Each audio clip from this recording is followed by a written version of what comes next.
Pods and Braves just minutes away from game 2 of their 3-game set. Actually, a little few more minutes. Perdomo Cologne, your pitching matchup.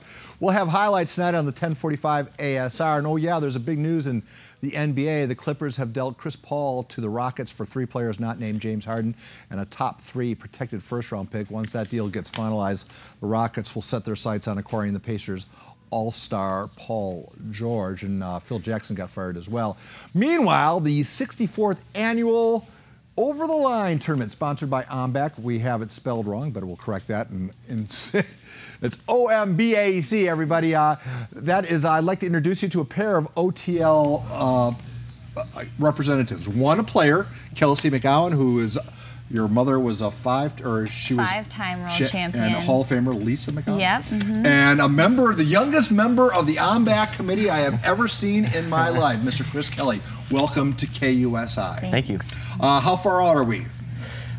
2 weeks. 2 weeks. And how busy is your life right now? Very, very hectic, very busy, yes. I imagine you guys' lives are, you're busy preparing. Mm-hmm. Well, you have to do both, as an athlete and the event, and you're just trying to be the iconic all-star that you are. How much work do you do during the off-season to get ready for this tournament? When it gets closer, we practice about 2 times a week, a couple hours every single time, so we practice quite a bit. Well, let's start with the basics. What does OMBAC stand for? The Old Mission Beach Athletic Club.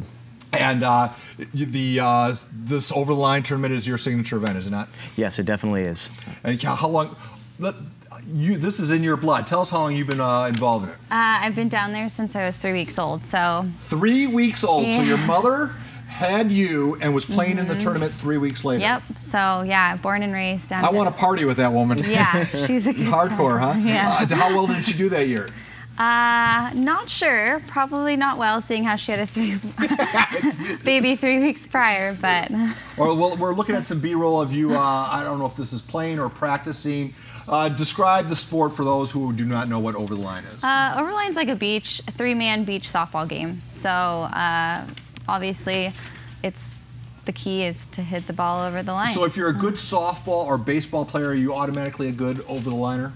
Not necessarily. I mean, OTL is different, so the strategy is different. Obviously, you could probably pick it up pretty easily, though, if you're able to swing a bat and pitch a ball. So. And it's, I mean, there's in baseball, there's a saying, hit them where they ain't. That's basically that's how you score your runs, right? Yeah. Mm-hmm. Once you out, you switch sides and you right. Go to the field. So every 3 hits is a run, and every hit after that is another run. If you hit it past the deep person, it's a home run. Clears the bases. Essentially, you start over. All right. Well, I want you to put your tournament committee hat on. How many athletes are we expected? About 1,100 teams at the moment. Hopefully get to 1,300 in the next couple weeks. Still taking sign-ups. Well, let's talk about that really quickly. We threw the graphic up way too quickly. For people who are watching this that say, hey, we forgot to enter, how do they get involved? Yeah, www.ombac.org. Go online, sign up. It's open. Probably a couple hundred spots left, so I do it pretty quickly.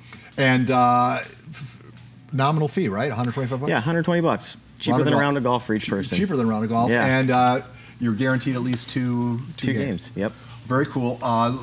You know, this tournament has evolved over the years. I remember when I first came to town, it was it would make folks in Las Vegas blush. Now there's been an effort to rein it in some. Has it lost its spirit?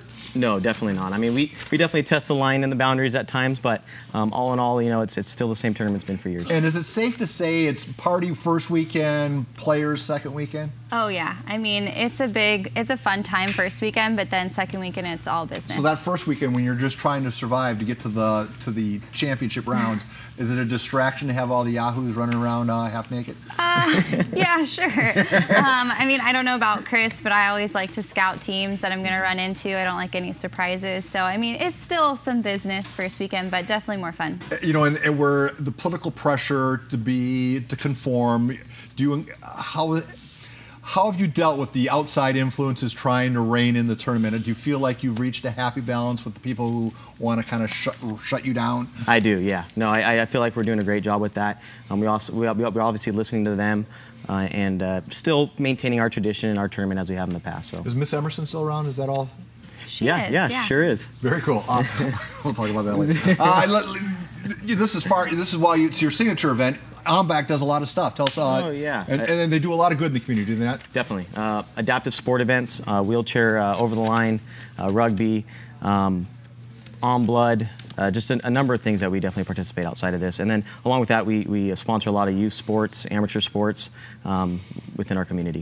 You know, we were talking a little bit about how we used to do this interview pretty regularly, and it would always be the round bellies and gray hair. You're now the flat belly with the youthful.